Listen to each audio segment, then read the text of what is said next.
Okay, hey guys. I think this is like part 3 or 4 of me attempting to film this thing. So, as I was saying before,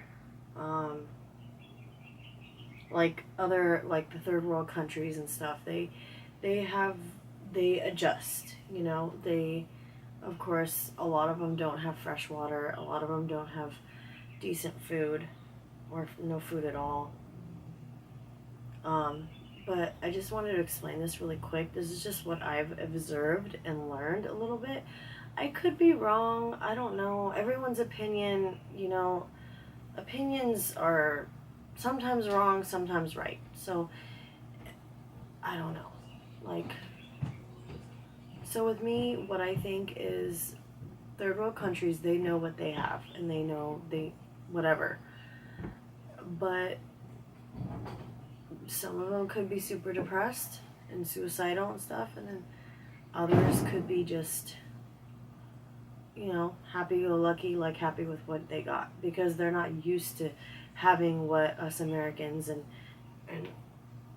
they're not used to what we have, And so here in America, Canada, whatever, we know what we have and we've adjusted to what we have. We have technology, we have food, abundance amount of food, as far as I know. We have pretty good water. I'm not going to say our water's perfect, but it's pretty good. It's sustainable, it's drinkable, And it's just what we know. We're born into it. That's all we know. We don't know, a lot of us don't know how it is to, starve to death and get diseases because the water is so filthy dirty. A lot of us are poor, but not all of us starve. So it's just what we do. So what we get upset about are people. Just people around us, people that hurt us, and our families that might hurt us, and such. So that's what we usually focus all our negativity on, are other people. And also money. Money really drives us. Unfortunately, money does buy happiness, and in a way, for certain people, and it keeps us alive. Unfortunately, it keeps us alive as far as we know now. Like, this is just what we know right now in our current century. If you don't have money, you can't purchase fresh food, you can't get fresh water. If you don't pay your water bill, your water gets shut off. If you don't go grocery shopping, you don't have food. If you don't, unless you want to go, eat fast food every day, that's fine. But if you don't have money, you can't even do that. And it's not like certain areas of certain states, especially California, like more populated states, we don't have space to just like have a garden in our backyard. There's fucking rules and regulations and like permits and shit that you have to get for all that stuff. So you can't even grow your own food if you wanted to. So, okay, I'm going on a tangent. So the main point is that my life, I grew up just knowing that, like the Westerner people, whatever, I grew up with food, water, clothes, home, everything. So what I paid attention to more was my relationships with people and my friendships. So from like 5, let's go from like 5 up, because I don't remember anything from 1 years old to 4 years old. So from 5 years old up, I started kindergarten or preschool. I remember going to preschool, and it was cool. Took naps, ate snacks, made little friends and stuff. It was just down the street from my house. It's like a 5-minute, 2 or 3 minute drive. So it was cool. Went there, and I remember the last day that I was there, my grandmother pulled me out early, and we either went on a trip or she just took me home or something like that. But I do remember the last day that I was there. It was pretty interesting because she woke me up from the nap and asked me to grab all my stuff, told me to grab all my stuff, so I grabbed everything and then we left. So I do remember that slightly. And then I went on to my elementary school. Oh yeah, that preschool that I'm talking about, it's no longer there. It's all torn down and now there's like regular homes there now. So it was a church. Catholic church, I think. So I go on to elementary school. Elementary school was pretty cool. I got good grades. I had a lot of acquaintances. I had a few neighborhood kid friends. It was when I developed my first crush.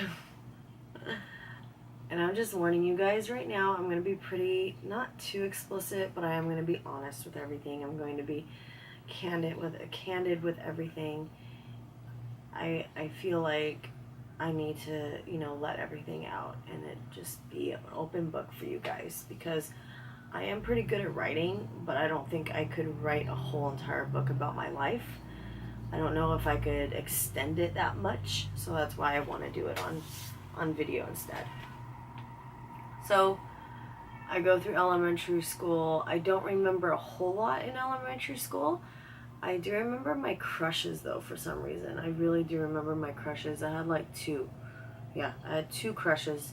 One of them was a neighborhood kid, and then the other one was a kid at school named Jimmy.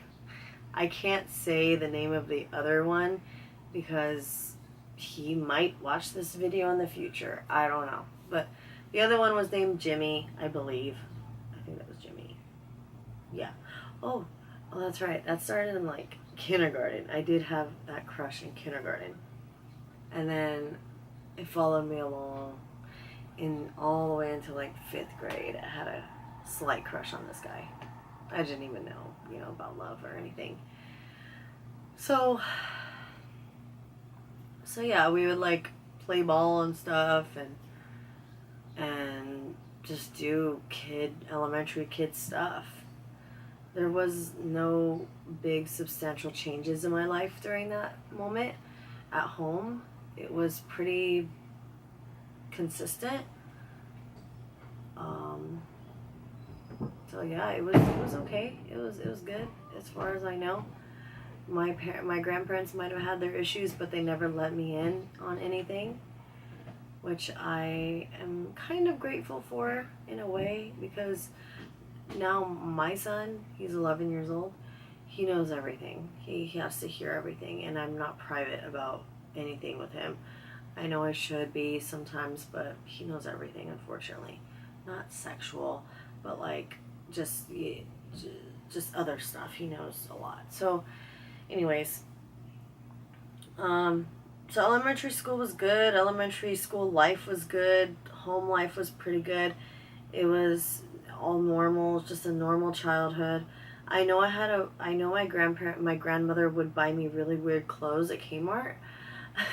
I do recall that. She would dress me kind of weird. But that's about it. It was okay.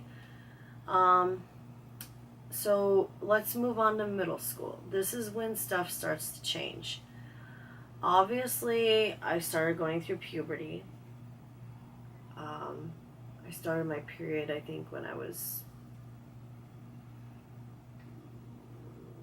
13. Yeah, I was 13. It was just a regular age.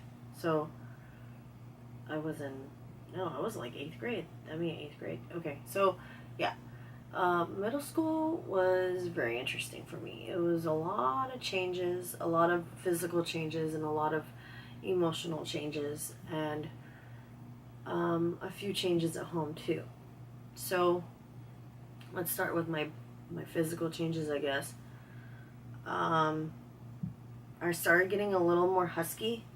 I was always pretty thin, but I started getting a little huskier, a little more muscular. Right now I'm extremely overweight. I'm usually a little thinner than this, but right now I'm just feeling shitty, so I'm just not caring, unfortunately. So, so yeah, like I started getting like a little more muscles. It was weird.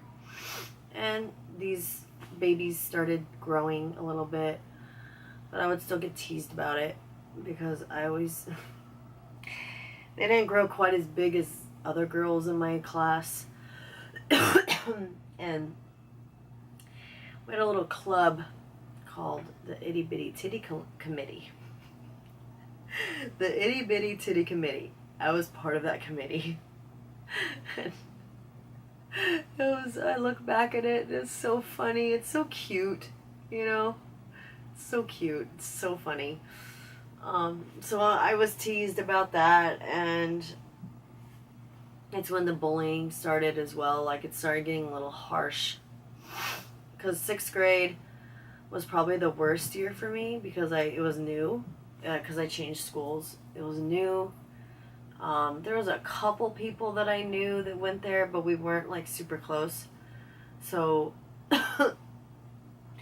so yeah, I met a few people,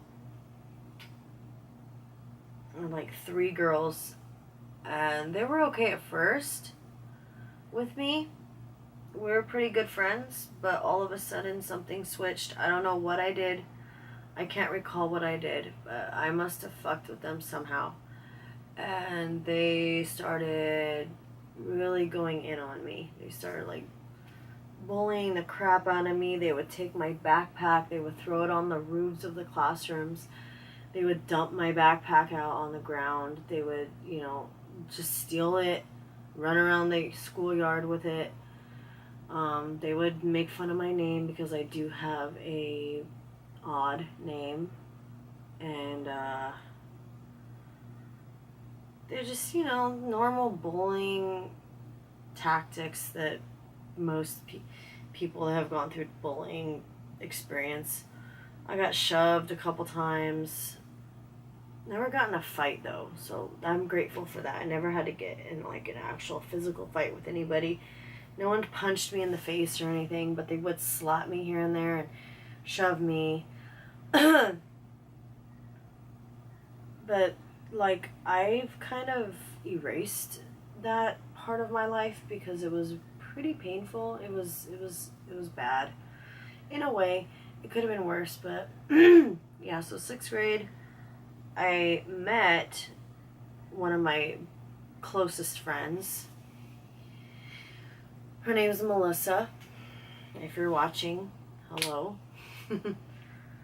So I met her, and we still talk here and there, not quite as often as we should, but we do say hello to each other on Facebook and stuff. But yeah, she was one of my first friends, I think in 6th or 7th grade. And then 7th grade camp comes along. The bullying started dying down a little bit, and that's when I started growing a little more. And I met this girl. I'm not gonna name her. I'm not gonna say her name.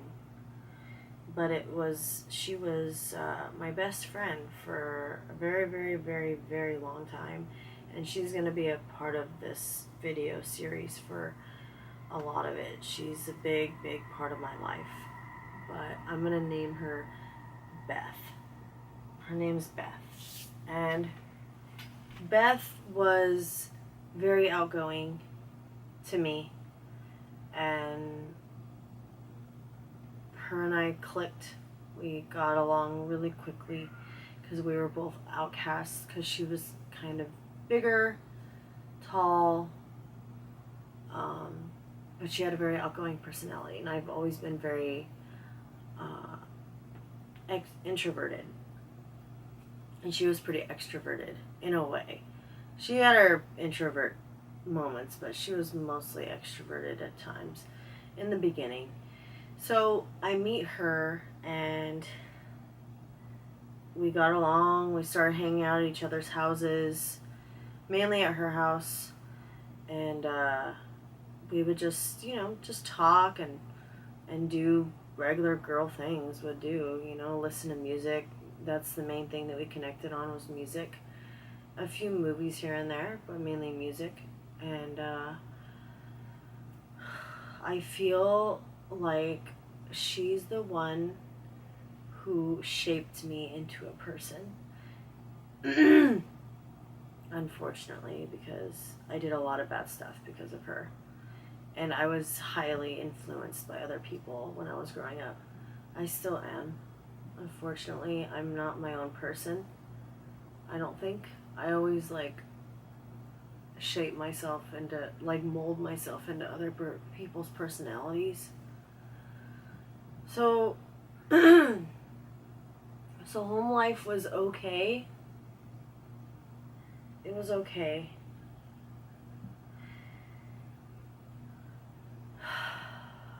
But then we go into 8th grade. In 8th grade, there was a lot of big changes.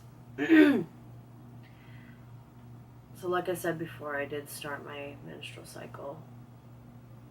And I don't really remember where I was. Probably, I'm hoping that I was at home. I think I was at home.